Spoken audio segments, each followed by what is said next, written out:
If you're anything like me, the word conversion may give you the woolies. I like the word transformation. To me, that sounds like a movement into some higher space. Trans, the crossing over, going beyond our borders, an expansion of my vision, my way of being, to broaden, to encompass more. Conversion can connote the same thing for many religious people. And my guess is that for some of you, visitors from around the country, that's true. It can be an opening up, a new insight, a wonderful new way of being. But for me, here in New England, conversion has a bit of a taint, especially the kind that St. Paul is said to have had, one of those sudden conversions with lights and voices, the kind where one can later report, I was converted at this time on that day. I know that those conversion experiences happen, but I haven't personally known anyone who had them. In my crowd of New England and rather cerebral folks who research painstakingly, weigh everything, even what grocery store they're going to go to, Paul's sudden conversion makes me squirm. Are there any others of you on whom it has that effect? Now, part of my suspicion arises from stereotypes, and that is never fair. But the stereotypical religious person who claims a sudden conversion often is associated with these other characteristics.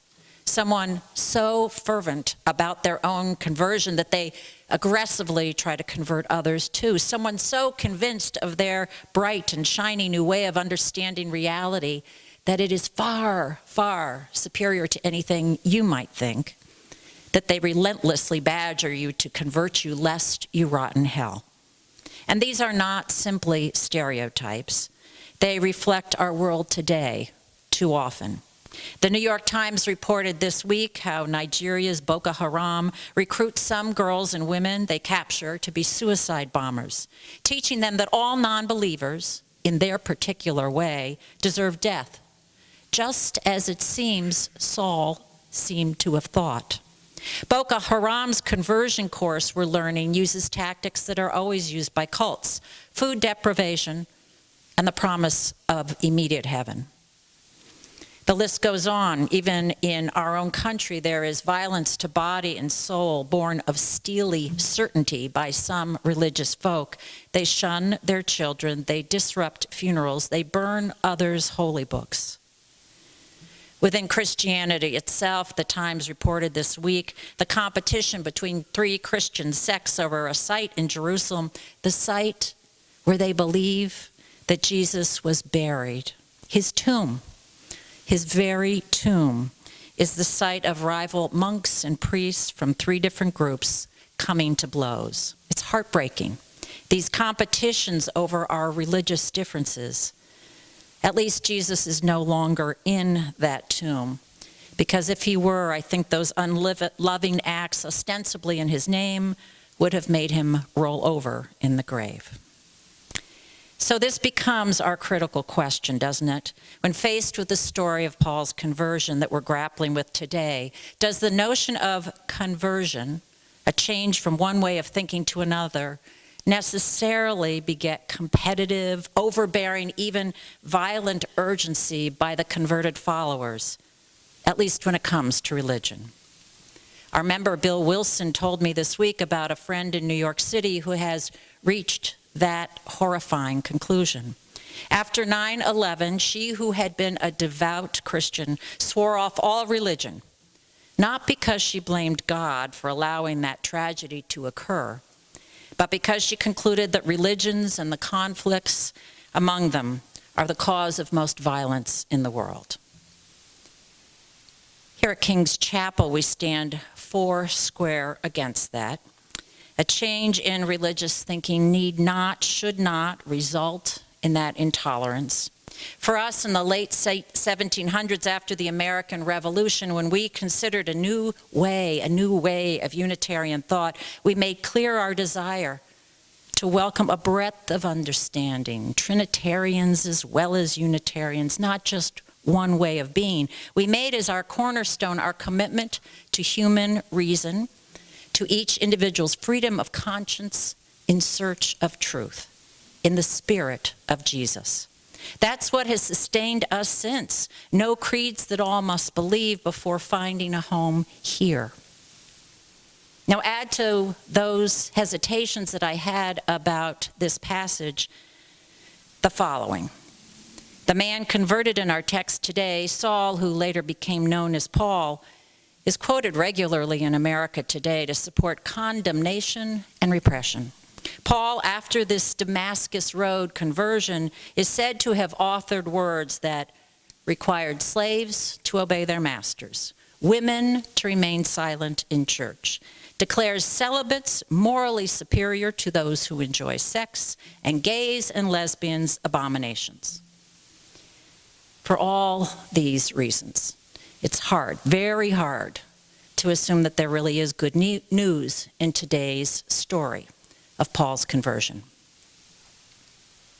But when we dig deeper, I think there is very, very good news. I would say that today's lesson is actually one against violence born of religions and their competition. It's a story of transformation we all can experience and can foster when anger meets forgiveness and love.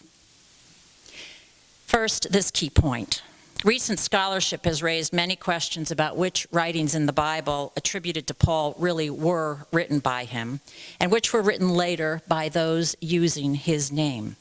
Now, that attribution of a letter written by Y back to the name of the person X was actually a frequent practice in Paul's time and considered completely ethical. You see, followers of a particular school of thought, like Paul's thought, often wrote under their teachers' names. It was done in a desire to honor a teacher like Paul, not an attempt to mislead readers. I've looked into the scholarship. I'm not an expert, but after years of having huge problems with Paul, I am now convinced that the real Paul was a great liberator, knocking down walls that divide us rather than putting up barriers, valuing every person, everyone, absent none, as a child of God. It was Paul who fought to allow Gentiles to be fully included in the new Jewish group that was being called Christians.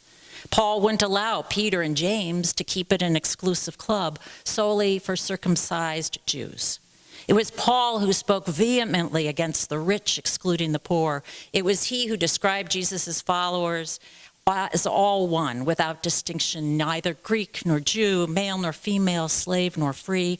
And in the churches that Paul founded around the Mediterranean, the leaders he raised up across all echelons of society. In distinction, it was the later followers of Paul who wrote in his name who retrenched from those liberating positions. It happens.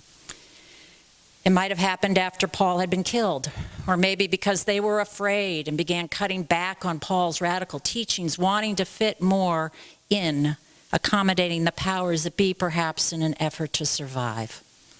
Whatever the cause, the words attributed to Paul that so often many of us struggle against today are found in the later texts. They're not in the real St. Paul's words, at least in my understanding. Paul didn't preach a narrow fundamentalist religion. In fact, he broke free of all that. And what about his conversion experience? What do we make of that? Now here we need to look back a few chapters into this book of Acts that we're reading. And there we meet for the first time both a Greek-speaking Jew named Stephen, who has become a follower of Jesus, and a young, newly minted rabbi named Paul. Word is spreading beyond the Aramaic-speaking Jews with whom we've become most familiar in the Gospels, Peter and John and James, and now it's in the community of Greek-speaking Jews, those Jewish families who've moved out or been forced out in the past into places like Damascus in Syria. Paul is assigned to focus on those Greek speakers because he has both needed qualifications. He's a learned and devout Jew, but he's also a Greek speaker.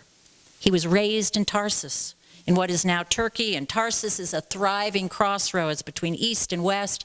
We think of Istanbul now as dividing the Europe and Asia. Tarsus in Turkey was thought of at that time as being similar. Paul would have received there an excellent Jewish synagogue training and in a Greek university city. Now, Stephen is introduced to us in the book of Acts as a man of wisdom who's filled with the Holy Spirit, whom the Greek community has just chosen to be one of its leaders. The 12 apostles lay hands on him, setting Stephen aside for this task, distributing food fairly among the Greek community, sharing what they have among widows and orphans. Stephen also is gifted with eloquence, and he knows the Jewish scriptures well too. So when accused of being a Christian, he brilliantly calls on the stories of his beloved Jewish text to paint the scene of a God who has tried again and again and again to reach his people, to teach them love, most recently through Jesus' ministry. Stephen's face shines like an angel, and all his accusers see it. But infuriated by his implication that they're still misunderstanding God, the council leaders rush to stone Stephen, and it's a violent, bloody pummeling of an unprotected body, a fury unleashed that kills him. Stephen prays out loud just before he dies, "God, do not hold this sin against them." And watching all of this is Paul. We get the first mention of him. He's a young man who is said to be holding the coats of those who have flung them aside so that they can more vigorously throw their stones. It's the next scene that's ours in today's text, and Paul is on the way to Damascus, moving swiftly on to the next place where Christianity festers. He's going to carry out his authorization to destroy the heretics. In a murderous rage, we're told. So it's then, in that context, that Paul reports hearing these words, "Saul, Saul, why do you persecute me?"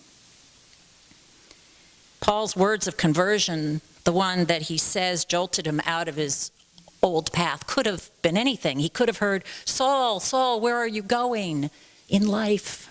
Or, "Saul, Saul, I have a new job for you." Both things, we're told, later come up. But instead, the question he gets is aimed squarely at his violence, at his zealous obsession with eradicating this heretical sect at any cost. The question Paul feels he's been confronted with is his persecution, his violence. "Why do you persecute me?" And when Paul responds, "Who are you?" the answer again focuses on violence. "It is I, Jesus, whom you persecute." Tell me, have you ever realized how violent you've become without even knowing it?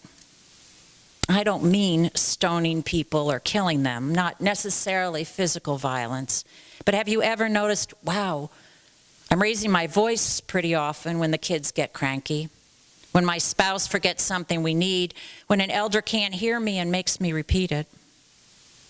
Have you ever seen someone's face startle in reaction to your snarky words or accusation? They hadn't seen that coming.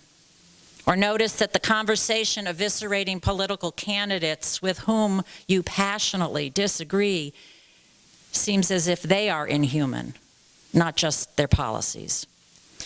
Have you ever been more filled with fury, more frequently wishing that you could just be done with that troublesome person, mulling over maybe how to hurt them in return for what they did, intending revenge for all the ways you've suffered?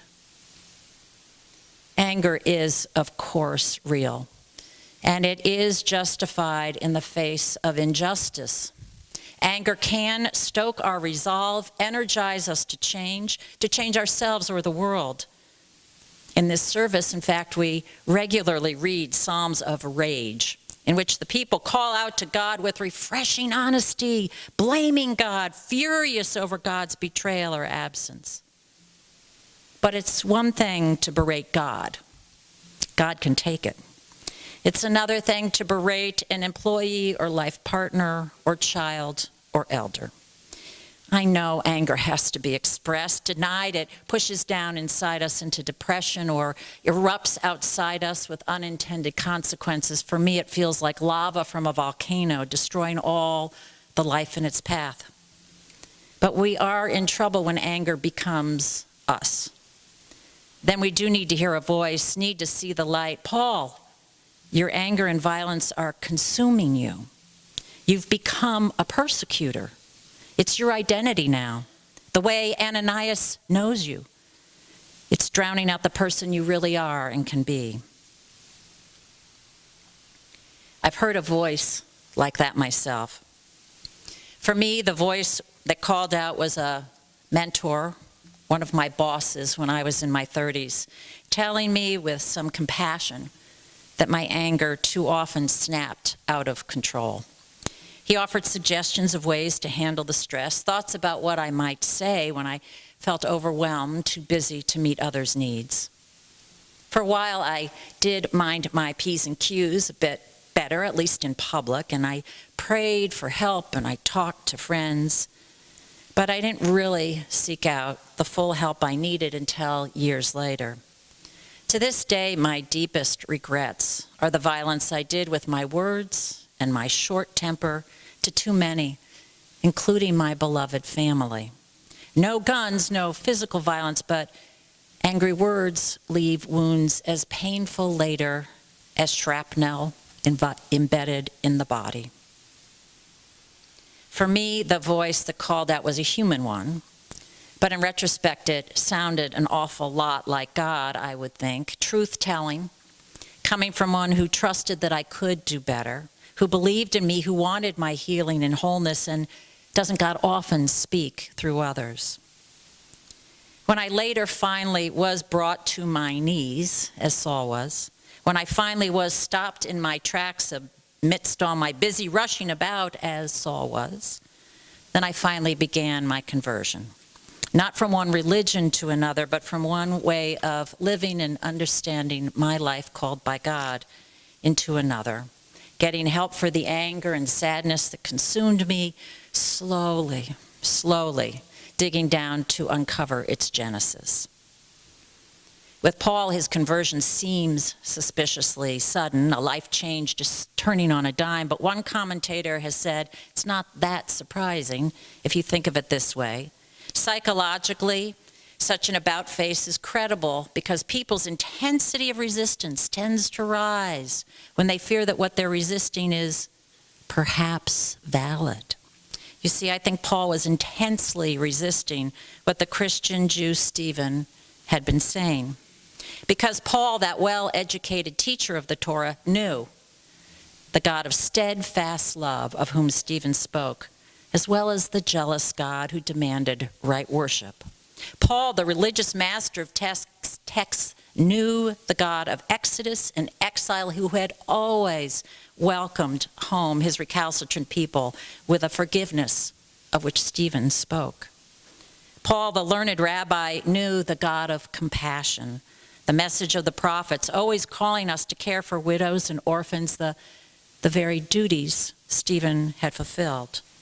Paul, the faith-filled man of religion who could recite from memory Micah's dream, read today by Julie. The swords would be beaten into plowshares, the spears into pruning hooks. We would learn more, no more. Paul, who knew the bile in his stomach and the glee with which he had seen Stephen died, had also seen Stephen's face lit with peace, willing to forgive, even Paul. And just then, Paul, this man who passionately seeks to serve God, hears a voice inside his soul, spoken through the mouth of another, a voice that calls him by name, tells him who he's become, and by what he has been consumed, has it happened to you? And then the light blazes all around us, and it's on us, and it's with an intensity that forces us to shut our eyes because it's hard to see, blinded in our regret, blinded because we can't yet see another way forward. And then someone takes us by the hand and leads us to a place where we wait in the darkness. Someone comes to us despite our reputation for anger and violence, as Ananias did to Paul. And then we are astonished to learn that we can regain our sight and strength. We can find ourselves again, our real selves, our authentic selves, who we've been meant to be all along. Now, Luke implies that Paul takes only 3 days to think it all through, and immediately after, boom, after this little time out, he's a fearless apostle traveling throughout the known world. But Paul himself tells the story differently in Galatians, one of those undisputed, authentic writings of Paul. Paul says that after his Damascus Road awakening, to whom he had become and to whom he was meant to be, he then went to Arabia for 3 years before beginning his travels. I assume that was to learn more about this Jesus, what he had taught about God, how he had lived. That longer timeline, the 3 years down in Arabia, it's more like the kind of convert I am. It does take time for most of us to learn, to figure things out, to be changed and transformed, probably the work of a lifetime. And it does take the help of others, the community, this community, one another, naming for us in love who we have become, who we can be, and whose we are, and always will remain, God's beloveds. So Paul is befriended by Ananias, and the source of all love and forgiveness, whatever name we give this life force, speaks through Ananias, speaks through us, speaks through Stephen, and finally, maybe Paul can absorb it. So Paul becomes one whose face shone too, just like Stephen's. Shone enough, at least, that his words, when he went out and spoke them to many hungering for another way to live, seemed credible. His words weren't based on competition and anger or belligerence or violence, but on care for the poorest, trust and love, and endless, endless forgiveness. Are you on the road to Damascus?